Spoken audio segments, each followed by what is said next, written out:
All right, let's see what our next problem is. I've got machine off, 200 points on every player. Turn on the machine, hit the reset button.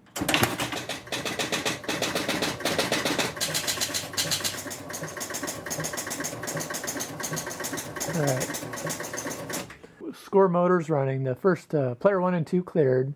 Score motor continues to run. There's a clicking in the back box. Move the camera back there and see what's making that clicking noise. Okay. Looks like the F relay is clicking repeatedly. Notice where the player unit is. So player unit's still stuck in there during the reset position. The F relay was kind of going nutty there. So what's our problem here?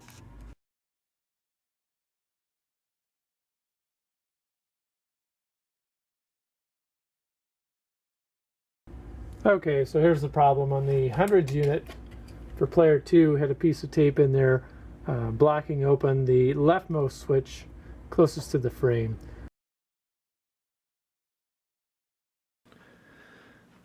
Alright, so here's a schematic for the first part of this thing. The left switch closest to the frame on the score relay, those are the player reset switches. And this is in schematic section E13. So in order for this machine to reset, the player unit increments through, and when the player unit gets to the Z1 relay, several things happen.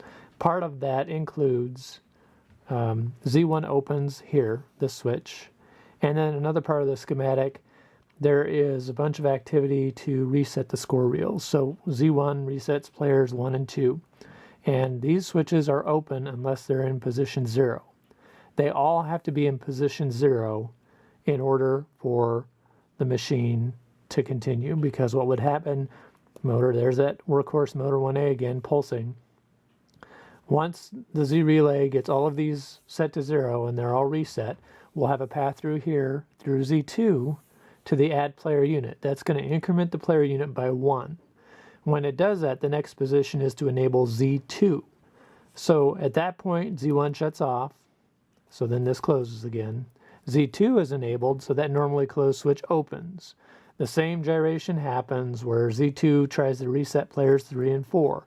Once players 3 and 4 are all reset to 0, all of these will be closed, which will add player unit, which will increment the player unit again.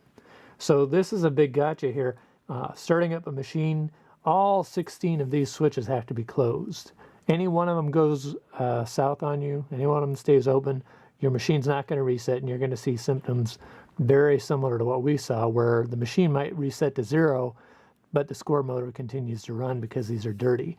Now, you look at the schematic, it would be pretty easy to look at the wire colors and use an ohm meter and run between these 2 points to see if you've got a full circuit or an open, and then you can work your way through here to find out which switch is open.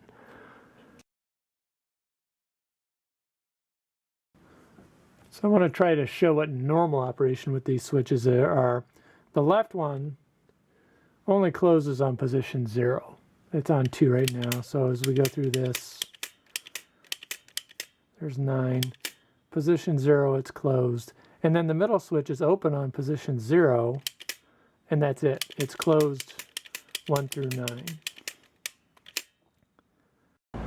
While I'm here, there are 3 switches here. The first one is the one we just covered.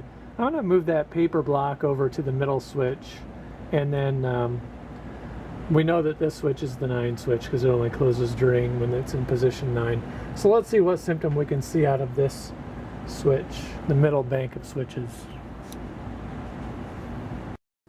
All right, now that piece of paper is blocking the middle switch. Let's turn the machine on. Go ahead and reset.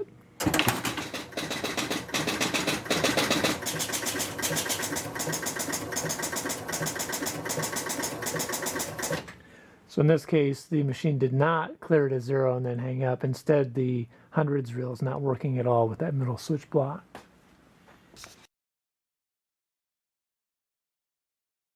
So here's the schematic for the second problem.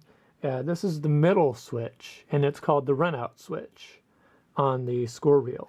So what happens is poof, there's magic. What happens is, in this case, it was the player 200s unit is the add second hundreds unit. And we blocked open the second switch from the frame, which is the runout switch. So that was always open. And recall that this one is closed everywhere except position 0. So on a machine reset, there again, motor 1A, it's always busy. There it's going to be pulsing. Remember I mentioned Z1 is enabled for players 1 and 2 reset. So during a reset, Z1's going to be closed, motor 1A is going to be pulsing, and then the runouts switch, actually all the runout switches for player 1 and 2, which are closed, are going to continue incrementing the score reels. This is just one score reel unit. So motor 1A is going to keep pulsing, Z1's still enabled because we haven't moved past it yet. It's going to pulse this hundreds unit until we reach the 0 position, which will open this circuit and stop it on 0. So that's why on the second problem, what we saw is it stayed on 200 points. It didn't move because it thought it was done. This being blocked open, it thought it was at the 0 position. So if you ever have a score reel where it's the score motor's running and it's not moving, it could be the switch is not closed anywhere from 1 through 9. It should only be open on position 0.